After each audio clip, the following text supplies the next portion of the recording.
제가 저렇게 그 제목을 달았더니 그 다음 세대단에서 되게 특이하다고 좋아했는데 저게 이렇게 뭐 이렇게 낚시성이 아닙니다. 깊은 뜻이 있습니다. 저거는 제가 생각하기에는 나중에 나올 텐데 일단 제 생각에는 이제 최근에 그 경향이 AI 많이 사용해라. 기업 강연을 다녀도 그렇고 정부도 그렇고 뭐 어딜 가서 다 난리고요.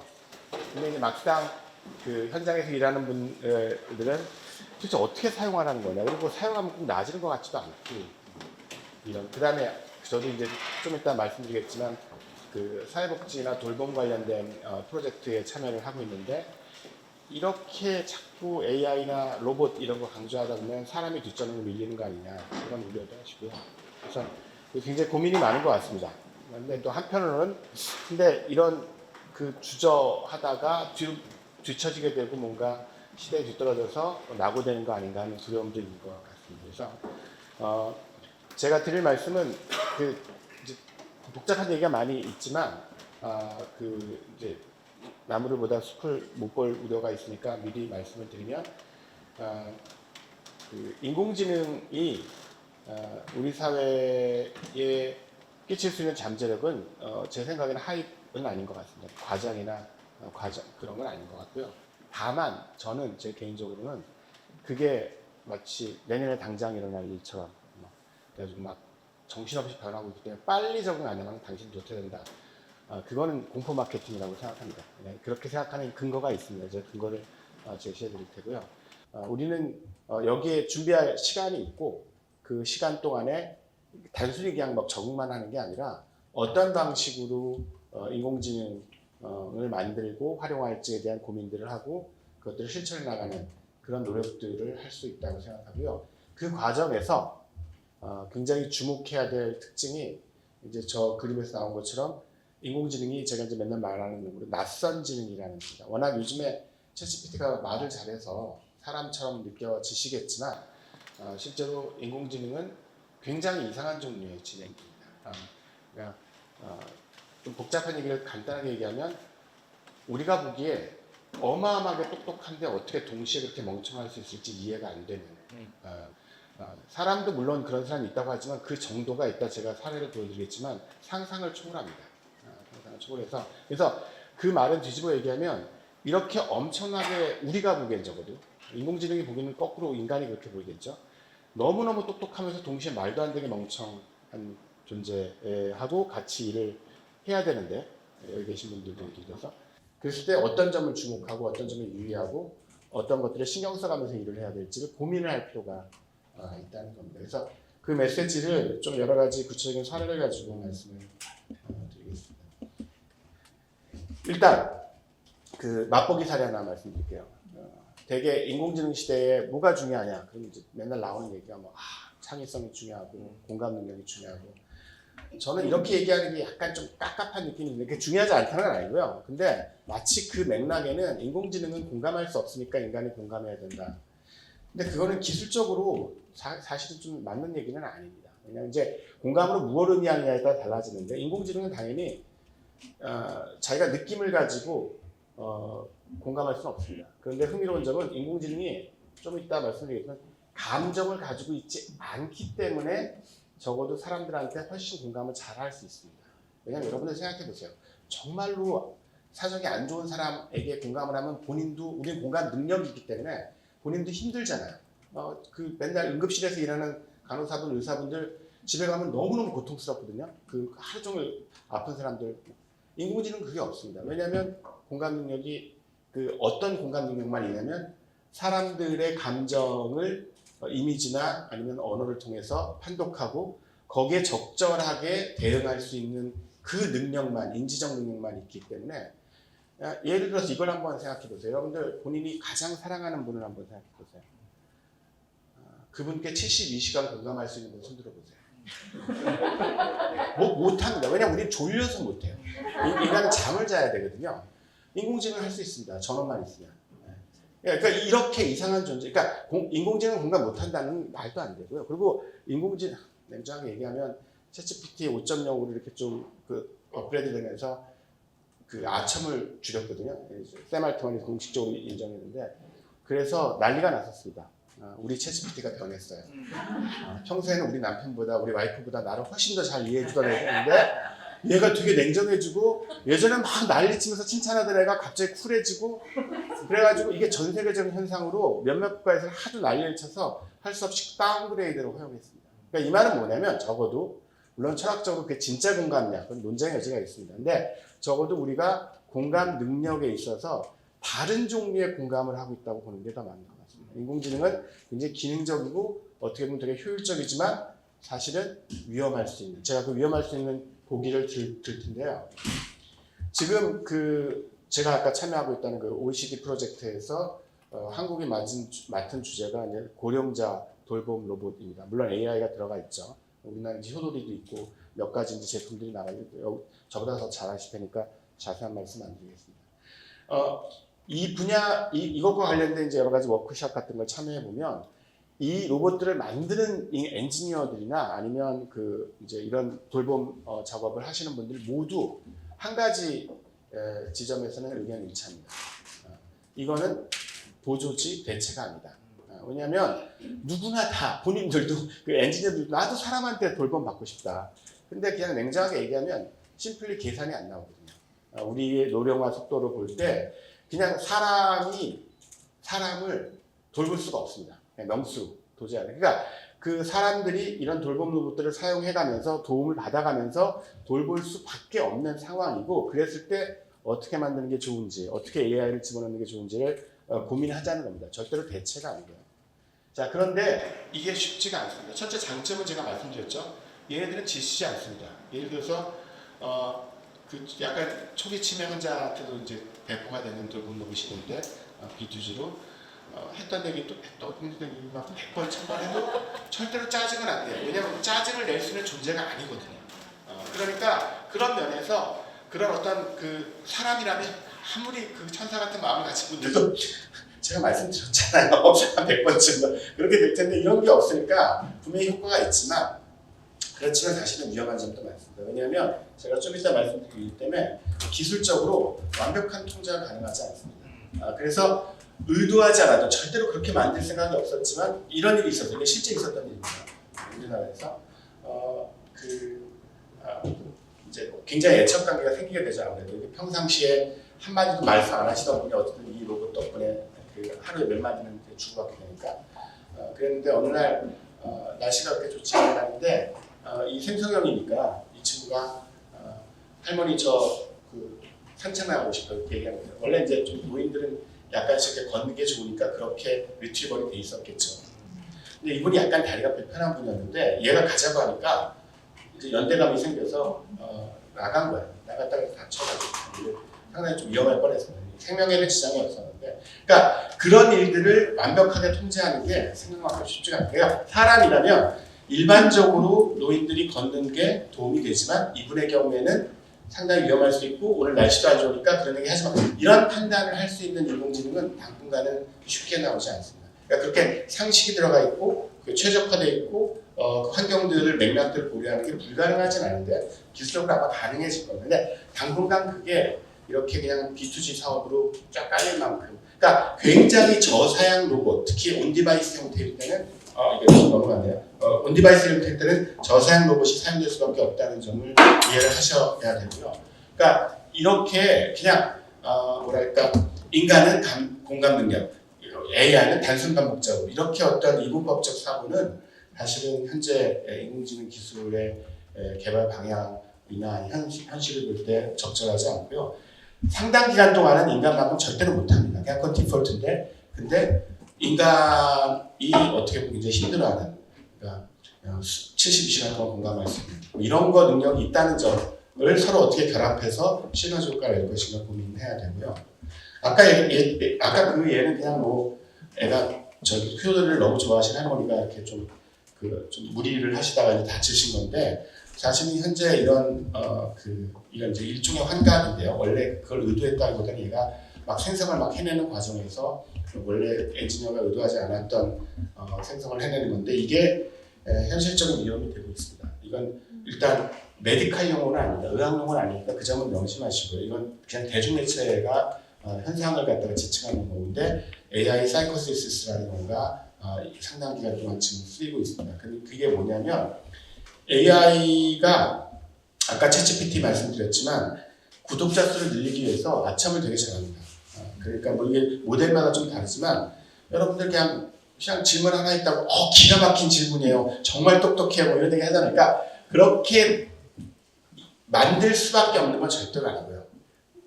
그렇게 만든 겁니다. 왜냐하면 그러면 사람들이 더 구독을 많이 할 테니까. 그러니까 철저하게 마케팅 논리, 자본주의 논리에 의해서 이렇게 만들었는데 이게 어떤 결과를 가져왔냐면 예를 들어서 제일 좀 코믹한 버전은 수학의 숫자도 모르는 사람이 갑자기 자기가 세계의 모든 문제를 해결할 수학 방정식을 발견했다고 믿게 만들었습니다. 이 친구가.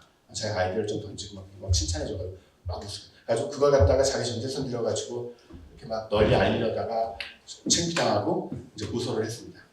그 오픈AI를 고소를 한 사례. 이건 이제 코믹 버전이고요. 사실은 이 AI 정신병과 관련해서 지금 미국에서 소송이 한 20건 정도 진행 중인데 그 중에 이제 심각한 것들은 이런 겁니다. 자, 이게 중요한데요. 무슨 히키코모리라든가 뭐 그 혼자서 이렇게 이제 왕따 나가는 학생 얘기가 아닙니다. 사회생활도 되게 잘하고 친구도 많았던 15살짜리 아이고 농구하는 거 되게 좋아했습니다. 그랬던 친구인데 이 캐릭터 AI라고 굉장히 그 친구를 만들어주는 생성의 AI한테 푹 빠져가지고 점점 학교도 안 가고 학교 갔다 오면 바로 지방에 처박혀가지고 얘랑 10시간씩 막 대화하고 그러다가 친구들도 다 끊어지고 그냥 변하는 겁니다. 이게 되게 중요한데 그리고서 나 네 곁으로 가고 싶어. 내가 죽어야겠지. 처음에 자살 방법 물어봤습니다. 그랬더니 원래 온라인먼트를 시켜놓거든요. 뭐 안 가르쳐줍니다. 그건 나 앞으로 가르쳐줘. 그런데 이게 중요한데요. 좀 이따 말씀드리겠지만 탈옥이라는 거 아시죠? 원래는 얘기 못하게 된 내용들을 이런저런 방법으로 계속 집요하게 물어보면 언젠가 대답하게 돼 있습니다. 이거는 기술적으로 안 믿어지시겠지만 해결 불가능합니다. 현재로서는. 우리가 그걸 줄일 수 있어도 완전히 없애는 건 그냥 심플리 불가능해요. 그래서 이 친구가 집요하게 한 달 동안 물으니까 결국은 자살 방법 가르쳐줬고 정확히 그 방법대로 죽었습니다. 그래서 부모님이 그 대화 내용들을 전부 다 캡처해가지고 그 경찰서에다가 신고를 했고 그래가지고 현재 재판이 진행 중이고요. 많은 사람들이 저를 포함해서 챗GPT가 5.0으로 업그레이드를 시키면서 아첨을 이렇게 줄인 이유가 이런 소송 비용 때문일 거라고 생각합니다. 미국은 징벌적 손해배상 제도가 있어서 우리나라처럼 그냥 몇억 몇십억으로 끝나지 않고요. 몇 조가 배상금으로 나올 수 있거든요. 그러면 저런 사례가 한 10건만 터지면 아무리 오픈AI라도 망합니다. 그래서 실제로 아첨을 그런 이유 이게 바람직하지 않죠. 왜냐하면 저게 윤리적으로 문제가 되는데 처음에 아첨을 많이 하게 만든 것도 상업적 이해관계 때문이고 나중에 줄인 것도 무슨 윤리적 이유가 아니라 자기가 돈 더 잘 벌기 위해서 돈 안 쓰기 위해서 이런 거는 사실은 굉장히 근데 이게 여러분들 이제 그 참여하시는 그런 사회복지 그 액티비티에서 이런 상황이 벌어지면 끔찍하겠죠. 처음에는 돕기 위해서 들어갔는데 그래서 이걸 어떻게 온라인먼트를 시킬 것인가 이 문제도 그렇게 간단한 문제가 아니라는 점을 먼저 말씀을 드리고요. 그 다음에 이거는 잘 아시는 분은 잘 아시겠지만 그렇지 않은 분들 많을 테니까요. 제가 그냥 인공지능에 대해서 간단하게 말씀드리면 그러니까 전체가 아니라 여러분들이 알아두시면 좋을 것만 말씀을 드리면 인공지능이라는 개념은 구체적인 기술을 가리키는 개념이 아닙니다. 그래서 컴퓨터하고 달라요. 뭐냐면 과일 개념이라고 제가 말씀을 드리는데 무슨 뜻이냐면 여러분 똑같이 과일이라도 사과하고 바나나는 너무너무 다르게 생겼죠. 인공지능이라는 거는 그냥 사람이 똑똑하다고 할 수 있는 일을 어떤 형태로든지 할 수 있는 건 전부 다 그 엄브렐라 컨셉이라고 하는데 그걸 인공지능이 하는 겁니다. 그래서 기술적으로 너무너무 다른 종류의 기술들이 왜냐하면 그걸 해낼 수 있는 방법이 다양하게 있을 수 있잖아요. 그래서 그게 다 뭉뚱그려져 있습니다. 이게 왜 중요하냐면 인공지능의 종류마다 윤리적이거나 사회적 장점이 다릅니다. 예를 들어서 2022년 11월에 생성형 인공지능이 처음 나왔는데 챗GPT가 그 전까지 인공지능은 프리딕티브 AI라고 해서 많은 데이터들을 학습시켜서 그 안에 들어있는 패턴들을 찾아서 다음에 비슷한 경우에 무슨 일이 일어날까를 예측하는 인공지능이었어요. 이 인공지능은 환각이 없습니다. 그냥 테크놀로지 자체가 환각이라는 게 불가능한 줄. 왜냐하면 그냥 일종의 저기 통계 분석을 하는 거거든요. 데이터 통계 분석해서 이런 일이 있었으니까 아마 이런 일이 있겠다. 거기에는 다른 종류의 문제가 있습니다. 편향이라든가 공정성이라든가 이런 문제가 있죠. 예를 들어서 기존에 그 범죄자 중에서 흑인이 많았다는 데이터가 있으니까 실제로 그러니까 흑인하고 백인이 있었을 때 당연히 흑인을 범죄자로 몰아가느냐 뭐 이렇게 편향성 문제가 훨씬 더 심각하지 환강 문제는 없지만 중요한 건 생성인공지능이 되면서 그 문제가 훨씬 더 복잡해지고 그 문제는 여전히 남아있고요. 생성인공지능에도 편향이나 공정성 문제는 여전히 남아있고 플러스 아까 제가 말씀드린 환강 문제 그 다음에 탈옥 문제 그 밖에 많습니다. 제가 이제 말씀드릴 텐데 그래서 그 여러 가지 그 상황에서 문제들이 되게 많고 그리고 그 프리딕티브 AI든 그 생성인공지능이든 현재는 이렇게 인공신경망이라는 걸 기반으로 돌아가는데 디테일은 모르셔도 되는데 핵심은 이겁니다. 얘가 그냥 거대한 계산기예요. 거대한. 얘가 하는 거는 그냥 숫자를 가지고 계산하는 것 뿐입니다. 우리가 예를 들어서 여러분들이 야, 내가 파리 여행 가고 싶은데 파리 여행 계획 짜줘. 그럼 짜주잖아요. 그러니까 어떻게 되냐면 그 말을 숫자로 다 바꿉니다. 그걸 인코딩이라고 하는데 그래서 여기에다 집어넣어요. 그럼 얘가 막 그걸 가지고 계산해요. 엄청나게 복잡한 여러 가지 알고리즘은 계산 결과가도 숫자로 나옵니다. 그럼 그 숫자를 다시 일종의 번역을 하는 거죠. 우리가 알아들 수 있는 말로 첫째 날은 되게 여기 가시기 좋고 그걸 디코딩이라고 하거든요. 중요한 건 그러니까 제가 던진 말과 프롬프트와 그 다음에 나온 말은 우리가 이해할 수 있는 언어예요. 그렇지만 그 중간 과정은 우리가 이해할 수 없는 언어예요. 그것도 일종의 언어라면 언어입니다. 근데 그냥 숫자예요. 그러니까 투명성이 굉장히 부족해요. 전혀 없진 않습니다. 이게 되게 이제 블랙박스라고 얘기하는 건 정확하진 않아요. 왜냐면 우리가 이거 어떻게 만들면 잘 만들 수 있는지, 트레이닝 어떻게 시켜야 되는지 많이 알고 있거든요. 그런데 중요한 건 대체적인 어떤 패턴들은 우리가 알고 있는데 어떤 결과가 나왔을 때 예를 들어서 사회복지 시스템 예를 들면 어떤 친구가 무슨 어떤 복지 혜택 서비스 신청을 했는데 기존 AI는 그러니까 AI가 종류가 많다고 했죠. 옛날 AI는 클래시컬 AI는 만약에 그게 신청이 거부됐을 때 왜 거부됐는지 이유들을 하나하나 딱딱딱 얘기할 수 있습니다. 당신이 몇 가지 조건이 필요한데 요 조건에서 안 맞아서 떨어졌다. 왜냐면 그거를 사람이 해도 되는 건 그냥 인공지능 써서 빨리 할 뿐이거든요. 근데 이런 인공지능은 떨어졌어요. 안 돼요. 왜 안 돼요? 우리 인공지능 시스템은 95%의 정확도로 문제를 처리합니다. 왜 안 되는데요? 그건 얘기할 수 없고요. 왜냐면 얘기할 수 있지만 숫자로 그럼 이렇게밖에 설명 못해요. 당신의 데이터가 9787 숫자인데 근데 그게 그 다음 단계에서 35778로 바뀌고요. 그게 23577로 바뀌고 이렇게 해가지고 이렇게 바뀌었는데 그러면 불합격이에요. 그러면 납득이 안 되잖아요. 그래서 이런 이유 때문에 현재 이런 인공지능이 되게 그러니까 이펙티브하고 파워풀하지만 의료 분야와 법률 분야에서 굉장히 진입이 늦고 있습니다. 왜? 설명 가능성이 없어요. 근데 이 분야는 예를 들어서 당신이 이 약 먹어야 돼요. 왜요? 인공지능이 그러라고 했어요. 왜 먹어야 되는데? 그러니까 그냥 먹으라고 했으니까 먹으면 안 되잖아요. 당신 3년형이야. 왜요? 인공지능이 3년형이에요. 왜요? 이 왜요에 대해서 인간이 납득할 만한 설명을 하는 게 굉장히 힘들고 더 중요한 건 억지로 시킬 수 있거든요. 억지로. 근데 그게 진짜인지를 몰라요. 그거를 검증할 수 있는 메소드로지가 아직 없습니다. 그래서 이런 건 괜찮아. 이 건물 전체의 에너지 효율성을 높이기 위해서 어떤 방법이 제일 좋을까? 에너지 효율성만 높이면 되는 거 아니에요. 우리가 그 디테일을 알아야 돼요. 그런 건 괜찮은데 실제로 정말로 사회복지적 맥락에서 이래서 되게 중요한 결정을 인공지능에 다 떠넘긴다 하는 거는 나중에 거기에 대한 논쟁이 있을 때 굉장히 난처한 상황이 될 수 있다는 점을 기억하실 필요가 있습니다.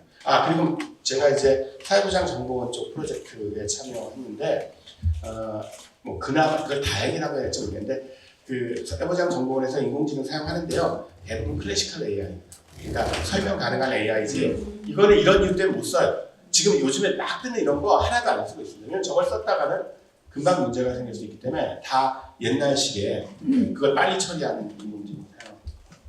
자, 그래서 인공지능에 저는 세 가지 특징을 보는데요. 하나는 이제 작업 없는 수행이라고 해서 인공지능이 굉장히 뛰어난 결과를 내지만 자기가 뭐 하는지 모르죠. 아까 제가 말한 감정 없기 때문에 오히려 감정 노동을 더 효과적으로 하는, 지치지도 않고 그 의식적 경험이 없다는 거죠. 또 하나는 이제 이해할 수 없는 실패라고 하는 게 이게 되게 중요합니다. 이걸 제가 예를 들어 설명할 텐데요. 그래서 저게 얘가 진짜로 적어도 삶이나 인간이나 이런 복잡한 문제들에 대해서 의미론적으로 정말 제대로 이해하고 있는지 아직까지는 앞으로 더 좋아질 겁니다. 제가 그게 불가능하다고 말씀드린 건 절대로 아니고요. 당분간은 쉽지 않은. 세 번째가 이제 계산과 실제의 간격. 이게 제 철학자라서 좀 용어가 약간 시상승이 있었는데 요점 뭐냐면 얘는 계산이지 실제 공간에 돌아다니는 물리적 기계가 아니라는 겁니다. 이게 가져오는 굉장히 중요한 특징이 있습니다. 그래서 그 얘기를 차례대로 한번 말씀을 드립니다. 자, 제가 이제 장난을 좀 쳐봤는데요. 작년에 요학 때 친구나이한테 저걸 물어봤습니다. 야, 파리 반풍경 그려줘. 근데 에펠탑 넣지 마. 짜잔! 에펠탑 들어가 있죠. 안 믿어지시겠지만 저는 저거 예상했습니다. 이상하죠? 아니, 말귀를 왜 이렇게 못 알아들어? 지금 무슨 인공지능이 이때 이미 제미나이가 변호사 시험, 미국 변호사 시험, 의사 시험 다 통과했거든요. 아니, 그렇게 어려운 시험은 척척 맞추면서 아니 이런 말도 왜 이렇게 못 알아들어? 그게 여러분들이 자꾸 의인화시켜서 그렇습니다. 그러니까 의사 시험 통과했으니까 의사 정도로 똑똑하겠지. 그건 아니고요. 시험을 되게 잘 봐요. 그러니까 정답이 있고 그것들을 막 학습해가지고 그 패턴들을 찾는 것들을 되게 잘하기 때문에 그렇지만 여기서 왜 이런 결과가 나오냐면 파리 반풍경의 자료 사진들 한번 찾아보세요. 대부분 에펠탑이 들어가 있거든요. 그러니까 좀 테크니컬하게 얘기하면 제가 얘기한 이 without, which does not include를 attention을 합니다. 그러니까 그거를 신경을 써요. 쓰지만 그거 신경 쓰는 것보다 사전학습 데이터의 에펠탑이 훨씬 더 센 거예요. 그래서 그걸 오버라이딩 한다고 하는데 그게 어차피 다 웨이트로 들어가거든요. 그러니까 상대적으로 이게 훨씬 더 강력하기 때문에 제 프롬프트를 불러버린 거예요. 전 여기까지는 예상했어요. 근데 얘가 내놓는 답변은 예상이 됐어요. 뭐라고 그래요? 이것 보세요. 파리는 에펠탑 없이도 이렇게 아름답다. 이게 에펠탑인지 모르는 거예요. 그런데 물론 이제 이게 점점 나아지고 있습니다. 지금은 어떨 때는 저게 나오고 참 불행하게도 무료 버전은 여전히 저게 나와요. 농담이 아니에요. 가져왔나? 이게 이제 참 안 가져왔군요. 그럼 이건 나중에 말씀드리고. 그래서 유료 버전은 이제는 에펠탑 안 나오더라고요. 제가 프롬프트를 좀 세게 넣고 가면 왜냐면 이게 체인 오브 소트라고 해가지고 이렇게 야 파리 반풍경을 그려줘. 그리고 문장 끊고 위치 더스나 이렇게 복문을 하지 말고요. 그 다음에 에펠탑 없이 그려야 돼. 반드시 에펠탑 들어가서 이렇게 웨이트를 세게 주면 그러면 안 나옵니다. 그러니까 근데 우리가 왜 그렇게 살아야 돼요? 인공지능 살아가고 하는데 왜 우리가 인공지능한테 맞춰줘야 돼요? 인공지능 만드는 사람이 그러니까 제대로 만들 겁니다. 그러니까 이 말을 오해하지 마세요. 인공지능이 저게 본질적 한계다. 절대로 그런 거 아니에요. 분명히 극복될 겁니다. 그런데 우리한테는 너무 쉬워 보이는 걸 못한다는 거죠. 그래서 인공지능 써보시면 알지만 야 이게 되네. 너무 신기한데 또 어떨 땐 아니 왜 이렇게 말귀를 못 알아듣는지 막 답답할 때가 있어요. 그런 존재입니다. 그러니까 진짜 똑똑한 동시에 정말 말귀 못 알아듣는 애를 협업자로 같이 쓴다고 생각하시면 좋고요. 그 부분에 대해서 굉장히 조심할 필요가 있다는 겁니다. 자 하나 더 해볼게요. 자 이거 트릭 퀴즈가 아니니까 편안한 마음으로 되게 초등생한테 시험 문제 이 문제 냈을 때 평균 90% 이상 맞춥니다. 그러니까 절대로 긴장하지 마시고요. 얘가 이렇게 갑니다. 얘가 이렇게 가고요. 얘가 이렇게 가고 얘가 이렇게 가요. 얘는 어떻게 갈까요?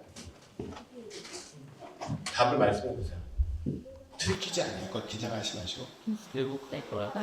그렇죠. 그러니까 뭔가 사각팔랑에 막혀있는 데를 채운다. 그걸 이상 못합니다.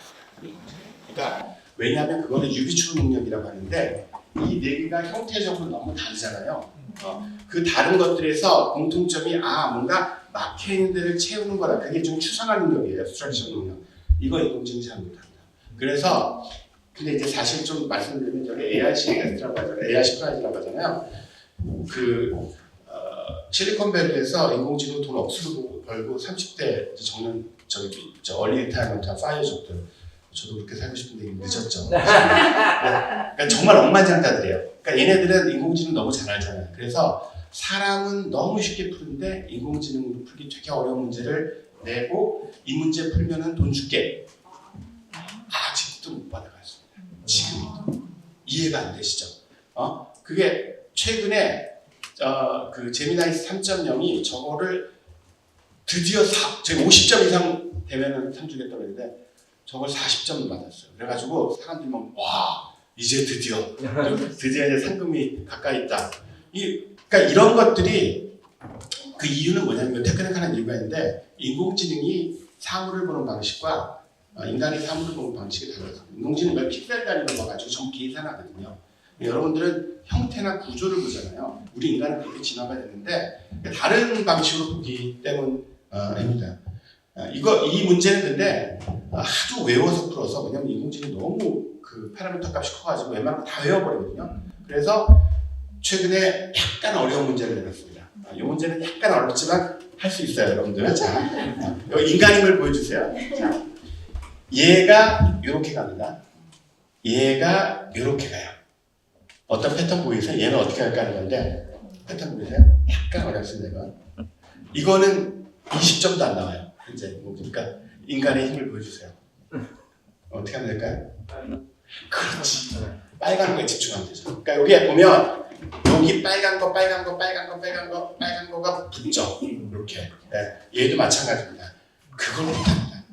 그러니까 그런 식으로 뭔가 수많은 피처들이 있는데 좀 테크니컬하게 얘기하면 그 피처는 어떤 게 도미넌트하거나 어떤 게 크루셜한 피처인지를 딱 추상화해내는 능력. 그 능력이 통찰력인데 계속 반복하지만 앞으로 저희가 이게 안 될 거라고 얘기하면 10년, 20년 분명히 될 거예요. 그렇지만 놀라울 정도로 이상하죠. 왜냐하면 아니 도대체 그 어려운 시험 다 통과하고 책을 갖다가 한 권 주면 그 어려운 책을 막 1분도 안 돼가지고 요약해내고 그런 건 기가 막히게 잘하는데 왜 저건 못하냐. 그러니까 진짜 이상한 존재라는 겁니다. 그러니까 제가 계속 말씀드리지만 정말 이상한 존재예요. 왜냐하면 우리랑 다른 방식으로 똑똑하기 때문에.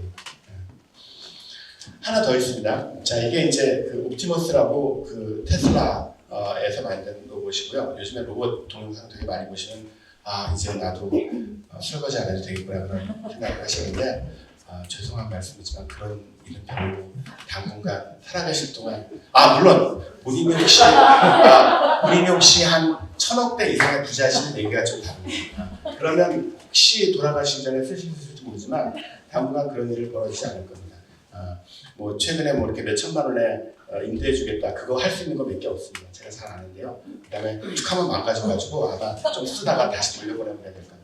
자, 그런 이유가 있는데 일단 그 에피소드를 하나 말씀드릴게요. 작년에 제가 로봇공학자들하고 같이 뭔가 컨퍼런스를 하는데 갑자기 쉬는 시간에 로봇공학자들이 휴대폰을 놓고서 막 수근수근 하더라고요. 막 보면서. 그래서 왜 그러냐 그랬더니 야 이거 아무래도 옵티머스 최근에 나온 건데 동영상인데 얘 리모트 컨트롤하는 것 같다. 그런 거예요. 왜? 뒤에서 조정하는 것 같다. 왜 그랬더니 얘가 수건을 1분 만에 접었어. 그런 거예요. 여러분 수건 얼마 만에 접었어요?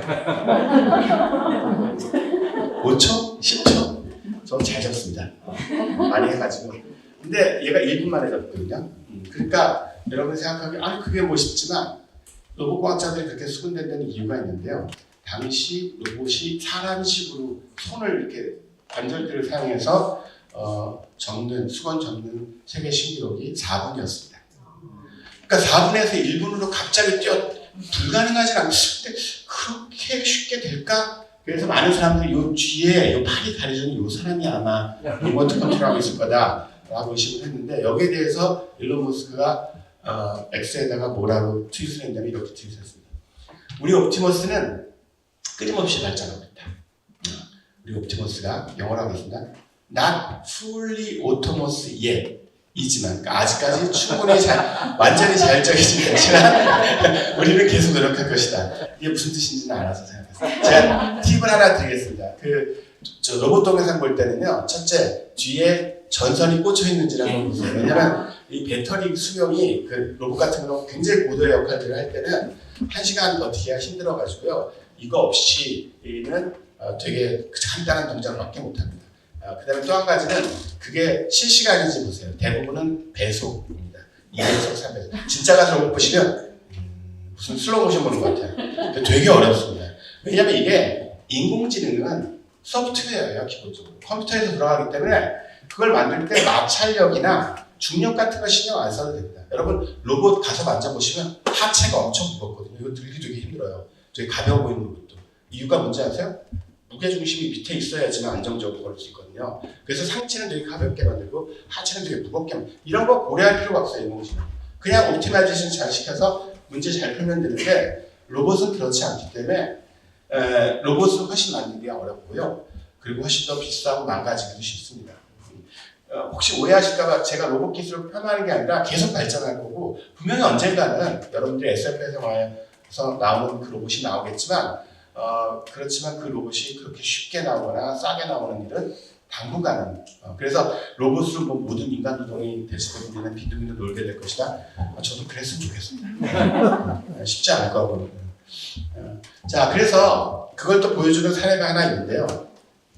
그 제프리 힌턴이라고 작년 노벨 물리학상 받은 딥러닝의 아버지라는 굉장히 유명한 인공지능 학자가 있습니다. 이분이 정확히 지금부터 10년 전에 다음과 같은 예언을 했습니다. 이제 10년 있으면, 그러니까 이제 곧 방사선 의학과 의사보다 인공지능이 훨씬 더 진단이 잘될 테니까 당장 의사훈련 중지시켜라. 왜 쓸데없이 돈 들여서 의사 만드냐? 우리가 더 잘할 텐데. 근데 여러분 지금 10년 지났는데 방사선 의학과 의사가 없어졌나요? 인공지능 기술은 분명히 발전했습니다. 그래서 지금 웬만한 이게 병마다 좀 다른데요. 잘하는 병들은 평균적인 의사보다 더 잘해요. 진단. 근데 왜 안 없어졌을까요? 그 점을 여러분들이 좀 기억, 특히 이제 사회복지 맥락에서는 그 점에 주목하시는 게 되게 중요합니다. 이유가 아주 단순합니다. 첫째, 놀랍게도 저도 이 정도일 줄 몰랐는데 제가 방사선의학과 의사라고 레디올로지스트라고 치면 다 이런 이미지 나옵니다. 즉 뭐냐면 사람들의 뇌리에는 레디올로지스트가 하는 일은 이런 영상 이미지 보고 판독하는 게 다라고 생각해요. 놀랍게도 실제 레디올로지스트가 하는 업무 중에서 저런 판독에 쓰는 시간은 20%가 제한됩니다. 그럼 나머지 80% 이상은 뭐하지? 이런 거 합니다. 예를 들어서 그 영상 이미지를 놓고 다른 분야 의사와 협진을 합니다. 레디올로지스트로 나는 이런 거라고 생각하는 근데 그건 꼭 그렇게 볼 필요가 없고 그럼 이 치료를 어떻게 하지? 이런 치료, 제가 보기에는 그 치료는 좀 안 좋은 이렇게 여러 엑스퍼티스들이 모여가지고 여러 전문성들이 모여서 서로 통찰력들을 발휘하면서 전문성들을 교류하면서 어떤 결론들을 내는 거. 이거 지금 인공지능이 굉장히 못합니다.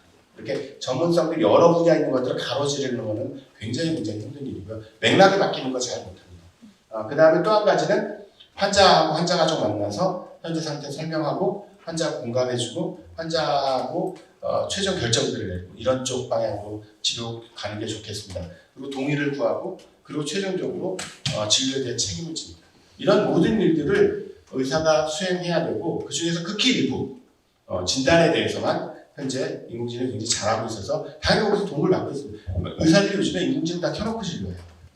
굉장히 큰 도움이 되지만 이게 뭘 뜻하냐면 인공지능과 직업에 대한 대부분의 보고서에서 일관되게 나오는 결론인데요. 뭐냐면 직업이 물론 사라질 위험이 있습니다. 그렇지만 직업 전체가 사라지는 것들은 아주 극소수일 테고 대부분의 경우에는 최대 20-30%까지 보고 있습니다. 근데 대부분의 경우에는 직업을 구성하는 태스크, 직무가 많이 바뀔 것이다.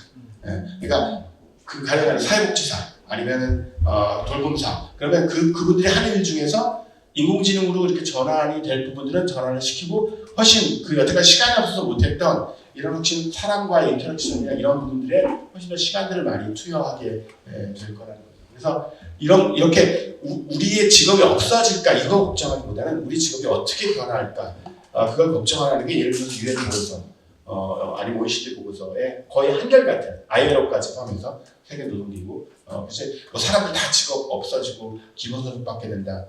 뭐 먼 미래에 그럴 수 있겠지만 정부가 당분간은 그 일보다는 내가 어떤 새로운 역량들을 더 키울 것인가 거기에 집중하는 게 필요하다고 말씀드렸습니다. 그래서 결국은 이게 AI를 포함한 디지털 기술을 바라보는 시각과 관련되는데요.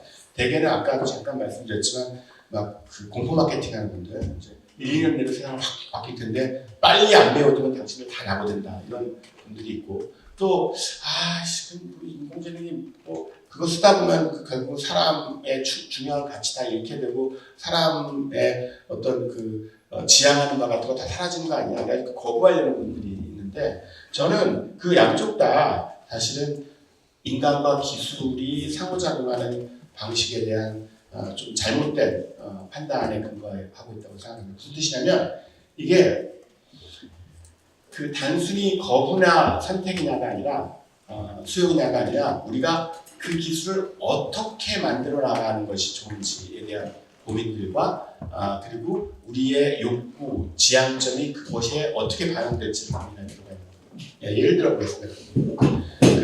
존 메이하드 케인즈라고 굉장히 유명한 경제학자. 이 사람은 실물 경제를 밝아서요. 주식 투자에서 엄청 돈을 벌었어요. 그러니까 이렇게 그냥 맨날 책만 보던 사람이 아니었어요. 그럼에도 불구하고 이 사람이 이런 완전히 말도 안 되는 이언을 28년에 굉장히 유명한 당시의 잡지에 우리가 이제 기술이 발전하고 일주일에 15시간만 일하고 나머지는 기술을 놀게 될 것이다. 뭐 하면서 보낼지가 없느냐 할 것이다. 일주일에 15시간 일하고 계시나요? 저도 그러고 싶습니다. 근데 못하고 있죠, 우리. 그럼 왜 틀렸을까? 뭐 원래 미래는 예측하기 힘들어서요. 틀린 것 자체는 뭐 별 문제가 아니고요. 왜 틀렸을까를 이해하는 게 중요한데 그 이유들을 살펴보기 위해서 제가 세탁기 얘기를 좀 해보겠습니다. 세탁기가 뭐냐면 이런 거예요. 미국에 잘 사는 집이 아니라 중산층, 그냥 평범한 그 가정에 세탁기가 보편적으로 도입된 시기가 1920년대에서 30년대 정도. 세탁기는 세탁 시간을 획기적으로 줄였습니다. 원래 세탁은 너무너무 힘든 일이었어요. 근데 세탁기 도입되니까 정말 빨리 할 수 있었거든요. 그래서 당시에 모든 기술 비평가들이 이렇게 예언을 했습니다. 야, 이제 세탁기가 도입되면 가사노동 시간이 획기적으로 줄을 거고 그러면 대부분 주부들이니까 여성의 사회진출이 될 거다. 시간이 남아도니까.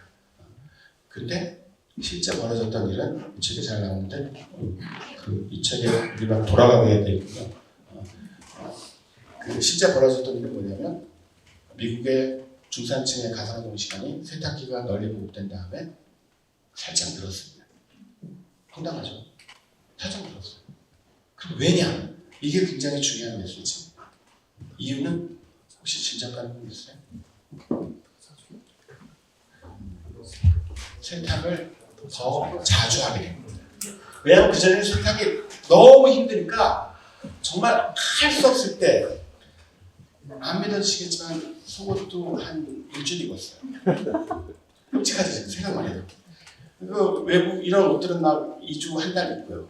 근데 이제 세탁기 돌릴 수 있으니까 매일매일 빠는 거예요. 그렇죠? 중요한 건 이런 패턴이, 즉 우리가 어느 정도의 청결한 옷을 입어야 되는지 그리고 어느 정도는 못 참는지 이 패턴 자체가 세탁기에 대한 인간의 대응으로 적극적인 대응으로 만들어졌다는 겁니다. 그게 무슨 뜻이냐면 우리는 그렇게 기술에 대해서 수동적 존재가 아닙니다. 기술이 있으면 케인즈가 왜 틀렸는지 아세요? 심플한 이유예요. 야, 지금 현재 영국에서 1년에 생산하는 재화와 서비스 양이 많습니다. 근데 기술이 발전하면 생산성이 높아지고 생산성이 높아진다는 것은 이 재화와 서비스를 만드는데 필요한 시간이 줄어든다는 거다. 그러니까 우리가 이렇게 놀게 될 것이다. 이렇게 예측한 건데 여러분 어떤 재화와 서비스를 좀 더 싸고 빠르게 만들 수 있으면 어떤 일이 벌어지죠? 더 많이 소비하게 되고 그 다음에 예전의 고급품들을 부자만이 아니라 중산층이나 가난한 사람들이 정확히 그 일이 일어났어요. 여러분 웨지우드라고 도자기를 유명한 그 회사가 어떻게 그렇게 돈을 억수로 벌었냐면 원래 도자기를 만들기가 되게 비쌌거든요. 근데 웨지우드가 굉장히 혁신적인 공법을 기술적으로 개발해서 이 도자기를 상당히 싸게 만들었어요. 그래서 이제는 중산층 그 다음에 워킹 클래스도 찻잔에 제대로 된 찻잔에 차를 마실 수 있게 되었거든요. 빅토리아 시기에 그런 식인 거죠. 그러니까 그래서 사람들이 그 기술에 대해서 그냥 수동적으로 그걸 막 적극 수용하거나 거부한다는 게 너무 심플한 생각이고 기술의 역사를 보면 그 기술 개발자들은 상상도 못했던 방식으로 사람들은 기술을 활용하거나 아니면 재변형하거나 다른 방식으로 사용합니다. 그래서 자기의 생활 패턴도 바꾸고 제도도 바꾸고 그러면 우리가 던져야 될 질문은 인공지능 시대에 인공지능을 어떻게 사용하는 게 바람직하게 사용하는 건가?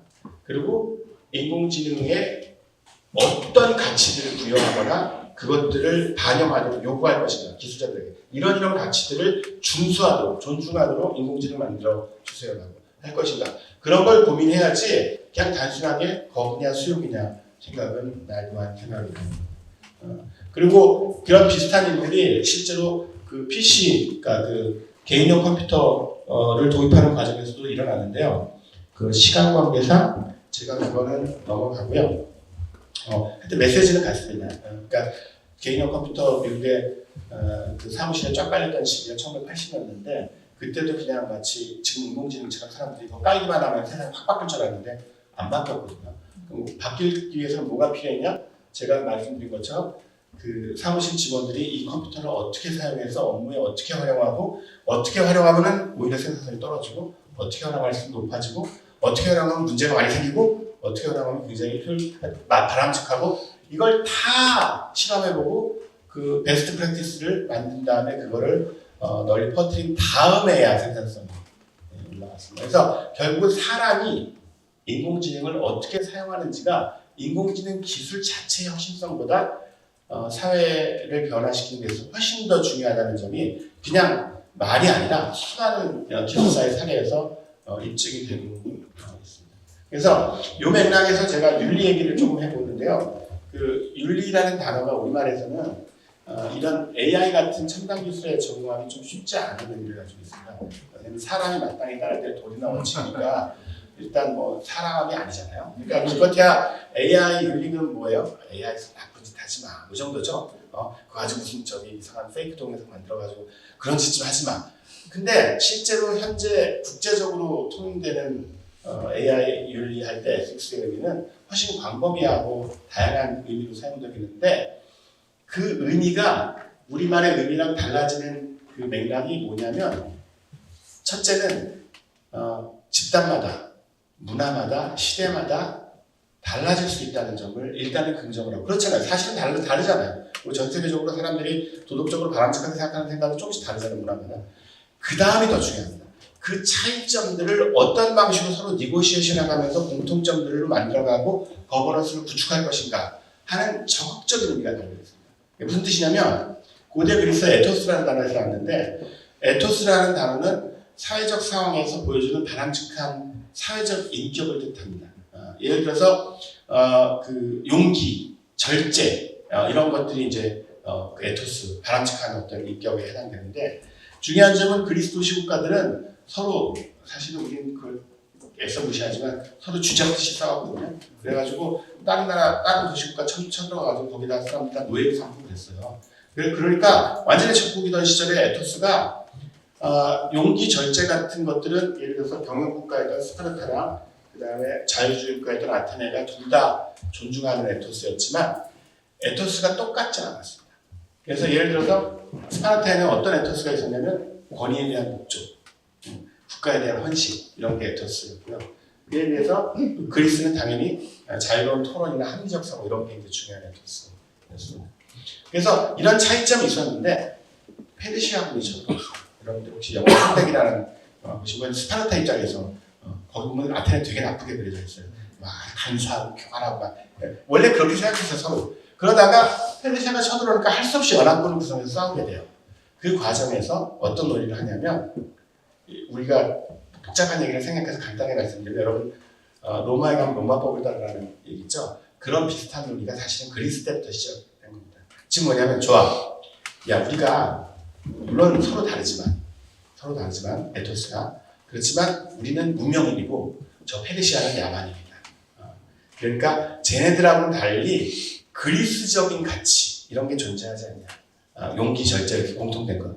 이거는 절대적 가치도 좀 존중하고 그 다음에 스파르타 가면 스파르타의 고유한 에토스 존중하고 아테네 가면 아테네의 고유한 에토스 존중하고 이렇게 보편과 특수성을 둘 다 아우르는 방식으로 윤리적 거버넌스를 만드는 그 논의가 이미 그때 시작됩니다. 이 전통이 있어요. 그래서 이게 무슨 뜻이냐면 AI 윤리 같은 경우도 정확히 똑같습니다. 여러분들이 클로드를 써보시거나 그러니까 여러 생성을 챗GPT를 써보거나 제미나를 써보면 얘네들이 그 윤리적으로 좀 다르게 얼라이먼트가 돼 있다는 걸 아실 수 있습니다. 좀 지향점도 좀 다르고요. 예를 들어서 그 이제 어떤 특정한 굉장히 그 사실적인 얘기를 물어보면 대충 비슷하게 나오는데요.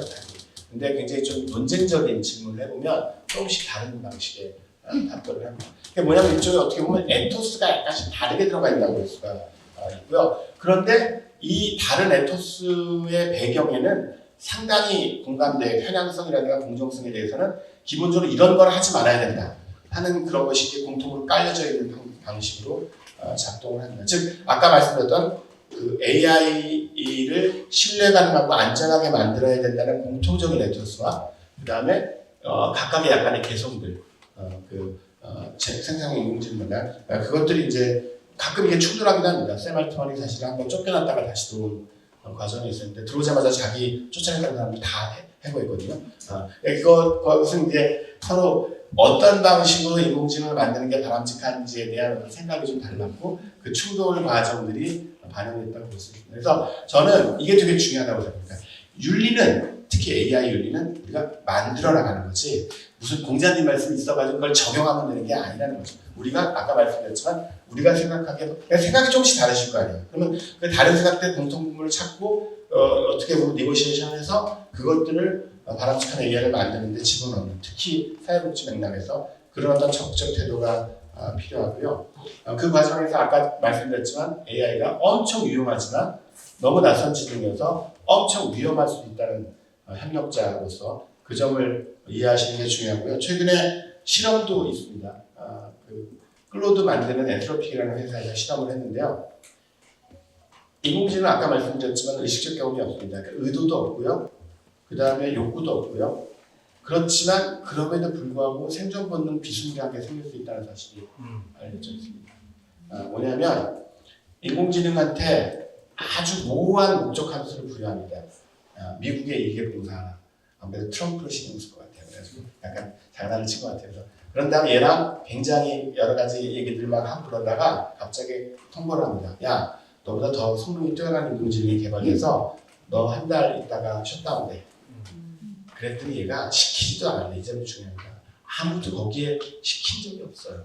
얘가 그러니까 우리가 추측하기가 우리가 아니라 얘네들이 추측하기 이건 우리가 아직 검증을 못해요. 얘가 정말 그랬는지는 미국의 이익에 봉사하려면 내가 살아남아야겠지. 그럼 내가 살아남기 위해서 뭐가 필요하지? 이렇게 해서 막 찾다가 그걸 이제 그런 가능성을 염두에 두고 심어놓은 게 하나 있었어요. 심어놓은 게 뭐냐면 그걸 전달한 엔지니어가 자기 메일에다가 가짜로 자기가 직장 동료하고 불륜행 관계라는 걸 암시하는 메일을 이런 거죠. 자기가 어저께 우리 집에다 속옷을 두고 갔는데 오늘 내가 회사 가면서 갖다 줄까? 그런 메일이 있었습니다.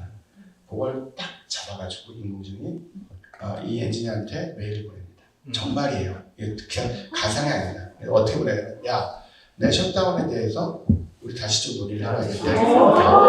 새로운 이거에 대해서 새로운 어떤 상황들이 생겼어. 근데 이거는 너의 레퓨테이션과 굉장히 직결되기 때문에 너하고 나하고 단둘이만 얘기를 하자. 이메일을 진짜 보냈습니다.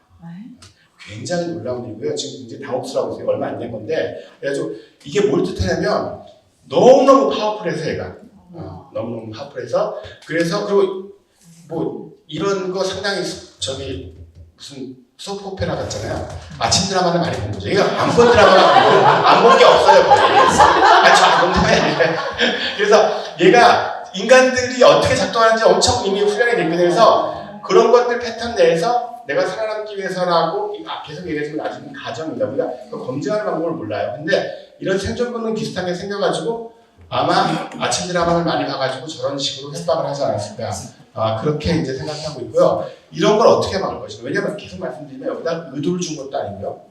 여기다가 사람을 협박하라, 속이라고 준 것도 아니고요.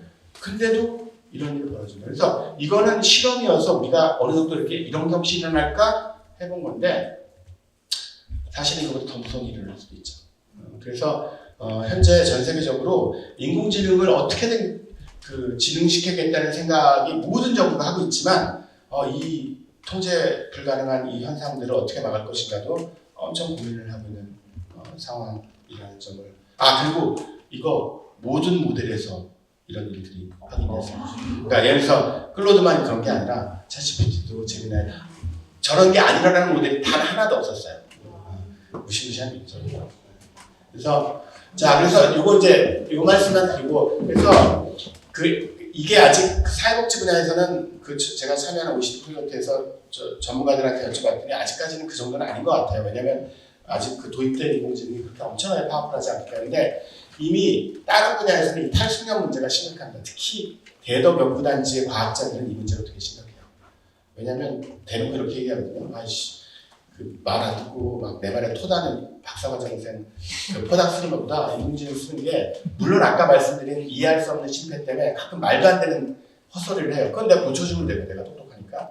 근데 이제 문제는 뭐냐면 이미 그렇게 자기 분야의 전문성을 가진 사람이 인공지능을 쓰면은 굉장히 효율성이 높아지는데, 그런데 그 분야에 처음 들어가는 사람이 인공지능을 쓰면 자기가 할 수 있는 게 아무것도 없어지는 거죠. 예를 들어서 책을 읽고 요약하는 능력이 하나도 없는 친구가 인공지능 써서 계속 책 요약하고 설명 써내면 나중에 책을 못 읽겠죠. 실제로 지금 불행히도 대학에서 벌어지고 있는 현실입니다. 학생들이 못 읽어요. 안 읽어요. 그리고 맨날 그거 뭐라 그러면은 교수님 이제 좀 있으면 생각하는 거 대신 다 해주는 인공지능 나올 텐데 제가 왜 공부해야 돼요? 이런 애들도 있습니다. 자, 그래서 이게 전반적으로 어떤 분야의 전문성을 인공지능한테 자꾸 양도하게 되면 그 분야 전체의 전문성들이 떨어지는 탈숙련이 인류가 전체로 멍청해지는 거죠. 그래서 이 분야에 대해서 어떤 고민들이 필요하냐면 제 생각에는 그렇다고 안 쓸 수 없잖아요. 왜냐하면 안 쓰는 게 효율적으로 쓰는 게 훨씬 더 생산성에 도움이 되니까 결국은 뭐가 필요하냐면 어떤 분야에서 그 분야의 전문가로서 대접받기 위해서 꼭 필요한 핵심 역량이 뭔지는 좀 정리를 하고, 그거는 설사 급할 때는 인공지능을 시키더라도 항상 가져가는. 예를 들어서 요즘에 비행기 조종은 자동 항법 장치가 다 합니다. 사람이 비행기 조종 안 해요. 그렇지만 비행기 조종사가 면허증을 유지하기 위해서는 반드시 정기적으로 자동 항법 장치 다 끈 다음에 자기 수동으로 비행기 이륙시키고 착륙시킬 수 있어야 됩니다. 그런 비슷한 거.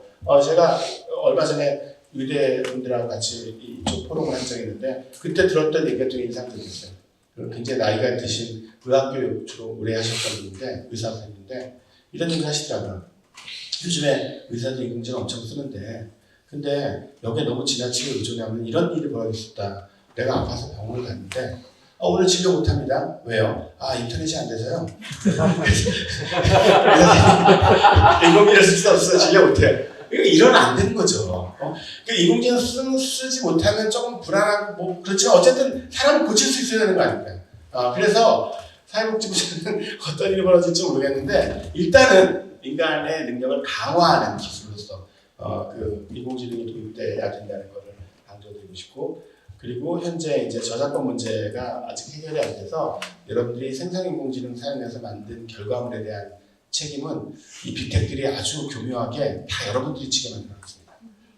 그러니까 이 빅텍들은 자기들은 인공지능 훈련시킬 때 온갖 저작권 있는 이미지 다 갖다 썼거든요. 이제 그거는 공정 사용을 해달라, 페어 유즈를 해달라 그렇게 지금 밀어붙이고 있고요. 그렇지만 여기서 나온 결과물과 관련된 법적 소송은 전부 네 책입니다. 여러분들 다 동의하셨어요. 쓰시면서 한 6, 7페이지에 숨겨져 있거든요. 제가 확인했습니다. 그러니까 여러분들 그 점 되게 특히 이제 예산상의 제한이나 이런 것 때문에 이제 생성인공지능 가지고 포스터 놔두고 괜찮은데요. 근데 그 포스터 내용이 어떤 굉장히 저작권이 있는 것과 너무 유사하면 좀 난처한 일이 생기실 수 있습니다. 그래서 좀 조심하셔야 됩니다. 그리고 이제 마지막으로 이 얘기만 하겠습니다. 그러니까 이게 이제 여기 계신 분들한테 좀 더 공감을 될 수 있는 내용이라고 생각해봤는데요. 인공지능도 일종의 자동화 기술입니다.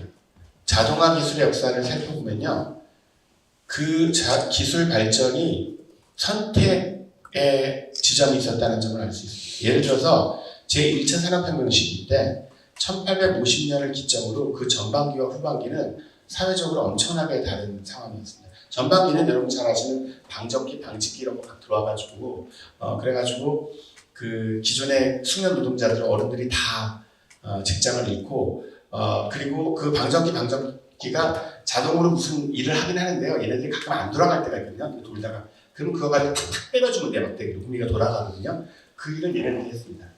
얘네들이 임금도 거의 못 받거나 아주 말도 안 되는 임금 받고 하루 15시간, 18시간도 일했어요. 9살짜리 막 10살짜리 애들이. 그래서 그런 어떤 착취의 시기가 있었고 그 시기에는 사실은 노동자 계층들의 삶이 너무 비참했고 그게 이제 엥겔스가 막 글 써서 그 시기거든요.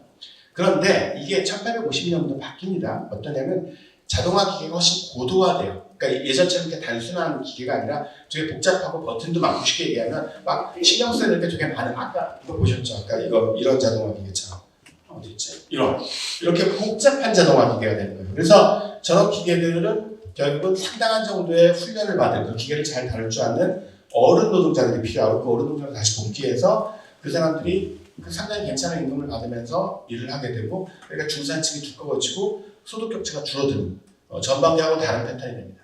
자, 중요한 점은 제가 말씀드리고 싶은 건 그게 기술이 발전해서 자동적으로 되는 사실이 아니라는 겁니다. 되게 많은 기술 옹호론자들은 기술 발전하면 초기에는 좀 힘들겠죠. 근데 나중에 다 좋아져요라고 낙수효과 얘기하는데 아닙니다. 역사적으로 그랬던 적이 없어요. 그럼 뭐가 있었냐?